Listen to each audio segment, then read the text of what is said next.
Ngā mihi nui kia koutou katoa. I bring you warm greetings from central Otago in the deep south of the South Island of New Zealand. My name is Wayne McIntosh and I'm New Zealand's UNESCO Chair in Open Educational Resources, headquartered at Tupukenga, the New Zealand Institute for Skills and Technology, in partnership with the OER Foundation, an independent non-profit organization. A few weeks ago, I joined a webinar organized by the World Alliance for Microcredentials, and for some reason, the recording failed. So I've put together the short screencast, reusing the slides I used in that webinar. Just by way of introduction, I work in the OER space because there is no form of educational delivery more cost-effective, more scalable, or more sustainable than open education. I'd like to begin with a few reflections of the context we were working in back in the early days and highlight a couple of caveats for this presentation. The OER Foundation provides practical support and networking for governments and higher education institutions with the implementation of open educational resources. We were established in 2009, and by 2012 we had commenced work in initiating the OER Universitas International Collaboration, or the OERu for short, which is a network of some 40 institutions around the world cooperating on the delivery of OER-enabled courses. You will remember that 2012 was the year that the New York Times boldly confirmed as the year of the MOOC, and we had people like Sebastian Trün predicting that in 50 years there would only be 10 institutions and that his commercial company Udacity has a shot at being one of them. And this is not unlike the challenges we are experiencing now with the rise of generative AI and the fears that universities have with the emergence of these new technologies. But I suspect the year of the MOOC, so to speak, had fueled some of our membership and growth in the early years. With regards to the caveats, I must stress that I am looking at micro-credentials through the lens of open education as opposed to being an expert on micro-credentialing as such. I should also mention that the OER Foundation is currently in a holding pattern as a result of major structural reforms that our Minister of Vocation is implementing. At this point in time, the shareholder of the OER Foundation is in the process of being disestablished. So we are in this holding pattern at this time. But that's not to say that caveats obfuscate our experiences. So this is essentially our story of implementing micro-credentials at the OERu. So how does the OERu work? The key problem we were trying to resolve was widening access to affordable educational opportunity. Back in the early 2000s, Sir John Daniel predicted that higher education would need to provide an additional 100 million places by 2025. And that equates to building roughly 100 new sizable universities each year, a huge challenge.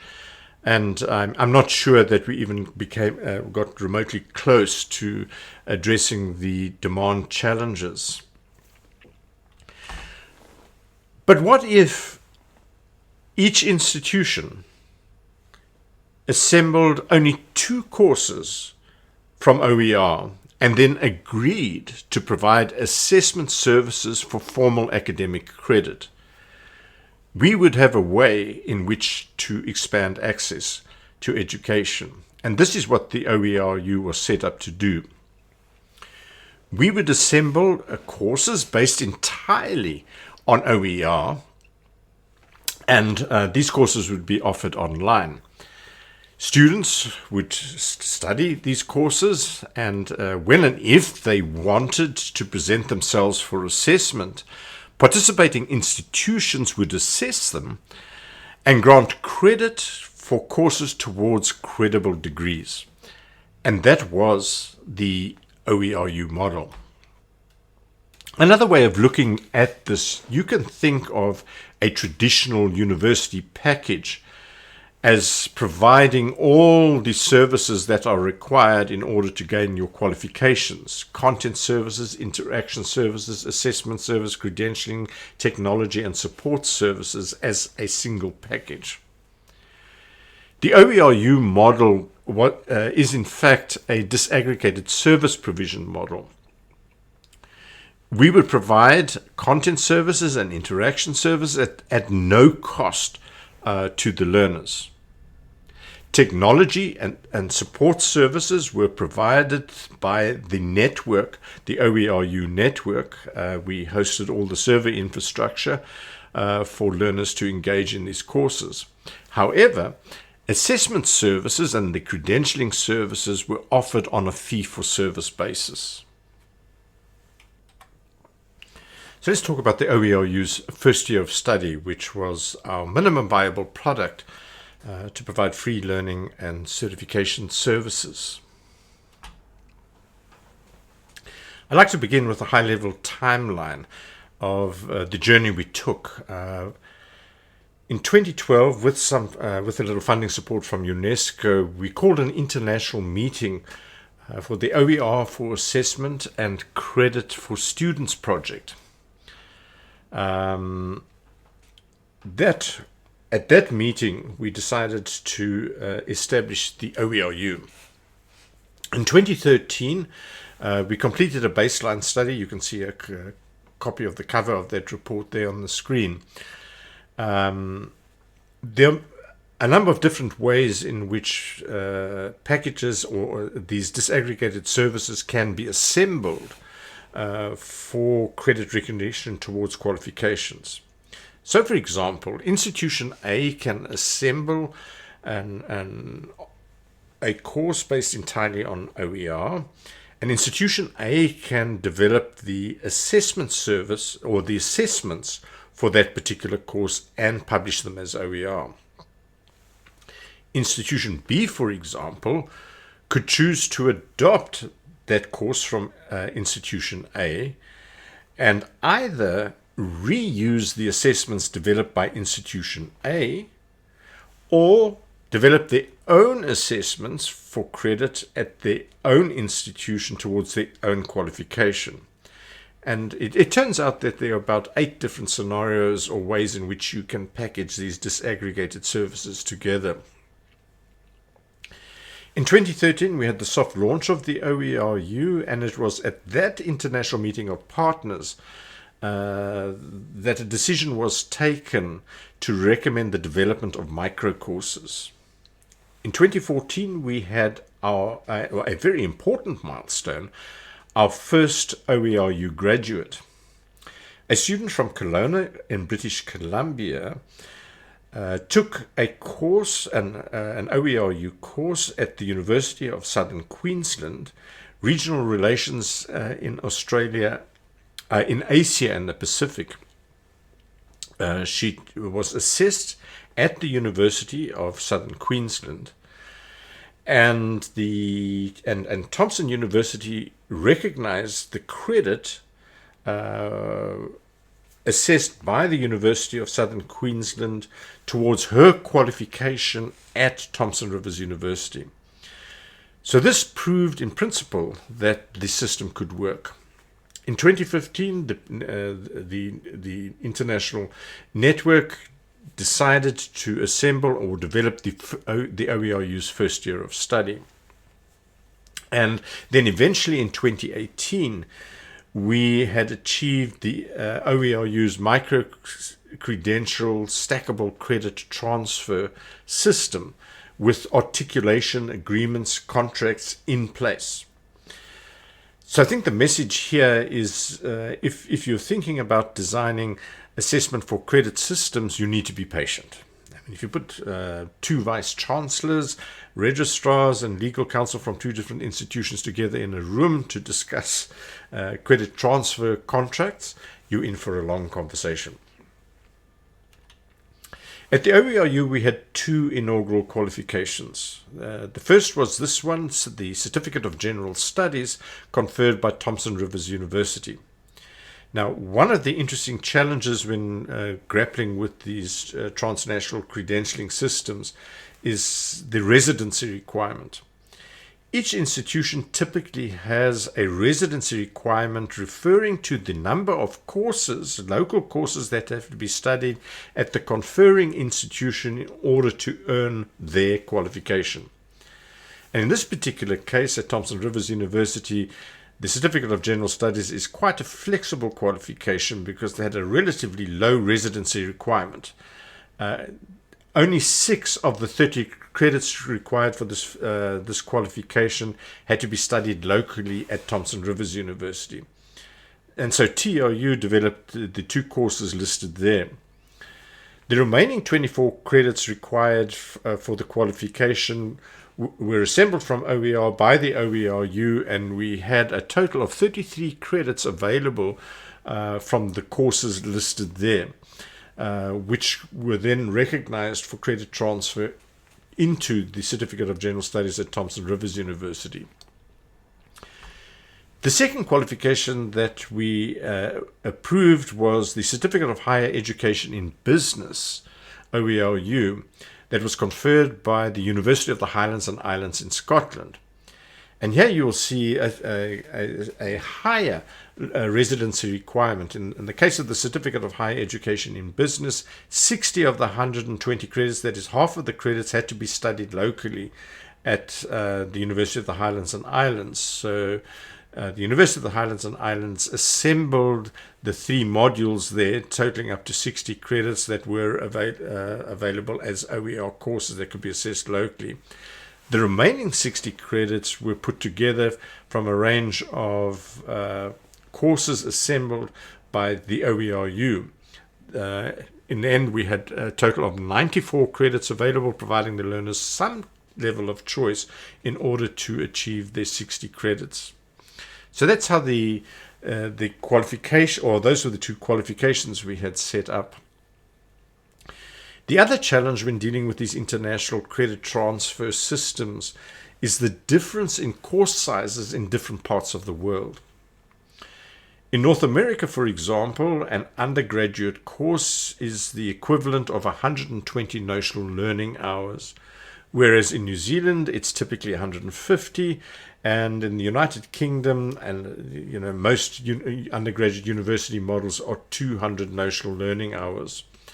And so this poses another interesting challenge around designing these stackable transnational stackable transnational credentialing systems. And this is where the power of micro courses comes into being.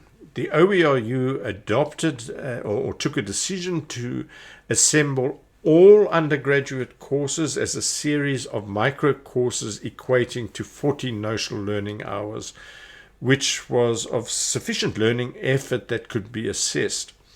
With these micro courses, we were able to set a standard currency, if you will, for transfer. So, for example, 3 micro courses was the equivalent of an undergraduate course in North America, whereas 4 micro courses, the equivalent of an undergraduate course in Australia and New Zealand, and a UK model would equate to 5 micro courses. So the micro course model proved very powerful in designing the system. And of course, when you have micro courses, you can start thinking about micro-credentials. So here's the example of the Learning in a Digital Age course. You will see there it is assembled from 4 micro courses. They are listed there.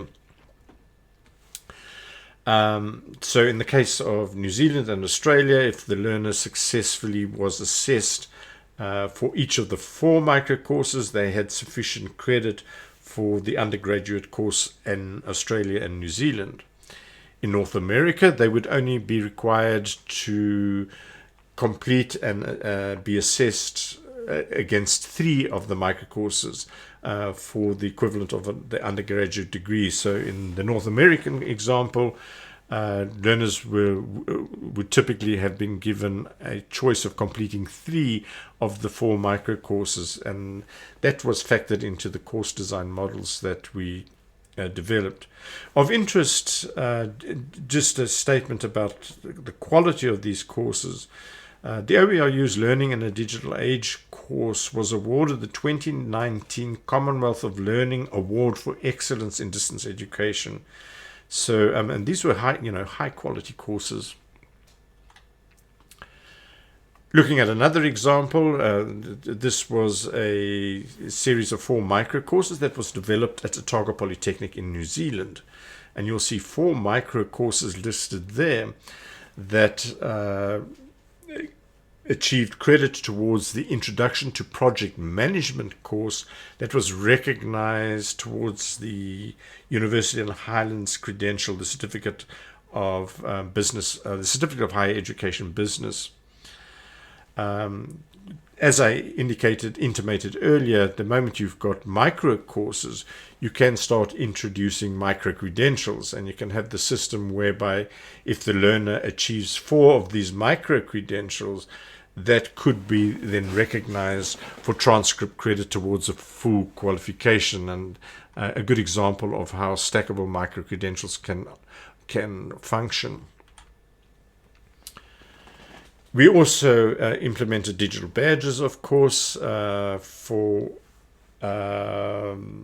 we issued participant badges for free, and so learners could earn the participant badges for free. And in this particular example here, Learning in a Digital Age Leader 103, we had a small competency assessment, and they could achieve a competency badge for that competency assessment, which then provided evidence which could be presented to EduBits, which was the commercial micro-credentialing service implemented or pioneered by Otago Polytechnic. And so how this would work, learners would study the courses for free. The EduBits initiative had assembled assessments for each of the micro courses. On payment of the micro-credentialing assessment fee, EduBits would assess them. If successful, learners could earn credit, which would be recognized towards the 2 qualifications for the OERu first year of study. Of interest, of course, you'll be well aware of this, there is demand, a high demand for these micro certifications. We ran a new participant survey for one of the cohorts of the Learning in a Digital Age course, and 46% of the learners who participated in this free course indicated that they were taking the course for achieving a micro-credential, and as much as 34% of those learners indicated that they would possibly consider a micro-credential.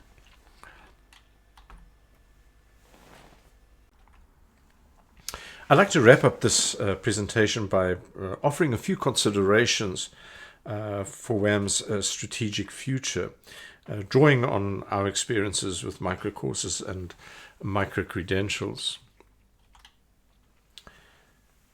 The token value of a degree is determined by both society and the economy's trust in what universities do.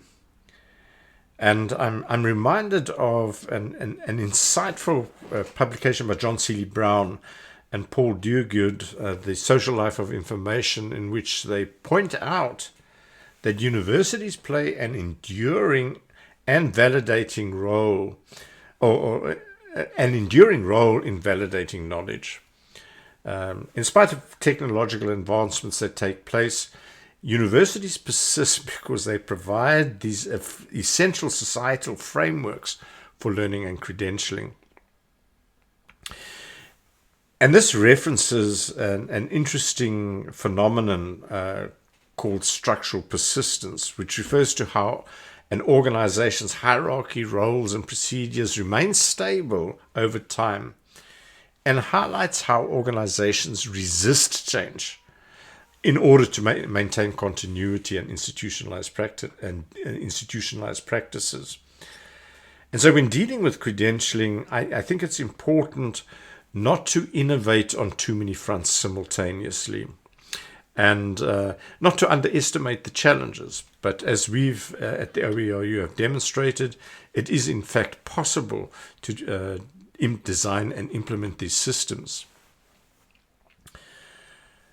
I think WAM is set up for an exciting future, exciting and successful futures.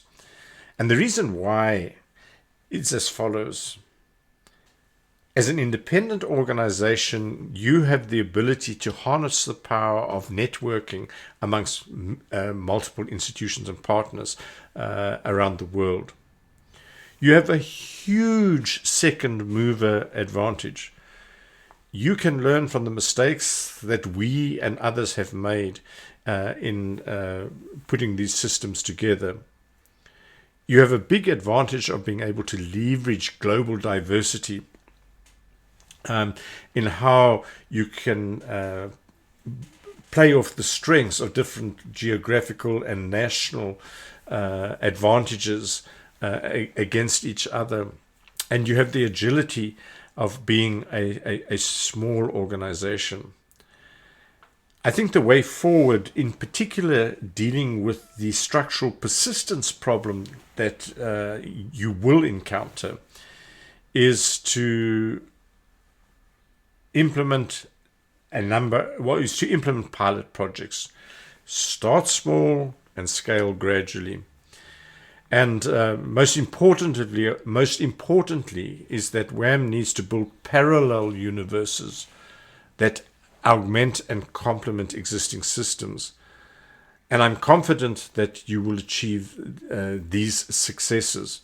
So I just want to say thank you for the opportunity for sharing some of my experiences, and I hope that you will find them valuable in your journey as you build the World Alliance for Microcredentials. Thank you.